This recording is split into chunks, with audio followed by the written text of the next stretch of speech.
Fee reimbursement 7,800 కోట్లు ఇవ్వాల్సి ఉంటే 1,200 కోట్ల రూపాయలు మాత్రమే. అది కూడా బిల్లు పెట్టుకోవడానికి అనుమతి ఇచ్చారు అంతే తప్ప మరేమీ లేదన్నది సాక్షి రాసుకొచ్చింది. ఈనాడు జ్యోతి వాళ్ళు రిలీజ్ చేశారన్న పాయింట్ రాసుకొచ్చారు తప్పించి మరే లేదు. ఇంతకీ ఫీజు రియంబర్స్మెంట్ అందరికీ ఇస్తారా ఇవ్వరా? 2 సంవత్సరాల డబ్బులు ఇస్తారా? ఈ సంవత్సరం డబ్బులు మాత్రమే ఇస్తున్నారా? ఇప్పుడున్నటువంటి ఫీజుల వరకే ఇస్తున్నారా? పాత ఫీజులు కూడా ఇస్తారా? లేదా మూడో కిస్తీ మాత్రమే ఇస్తున్నారు? ఏంటి ఇది ఒక క్లారిటీ ఇవ్వండి. విద్యాశాఖ తరపున ఇవ్వండి.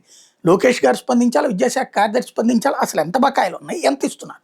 లాస్ట్ ఇయర్ బకాయిలు ఇచ్చినట్ట ఇవ్వనట్ట, ఇక ఇవ్వరా? అట్లాగే ఈ ఇయర్ బకాయిల్లో ఎంత ఉంటే ఎంత ఇచ్చారు, ఈ స్పష్టత లేదు.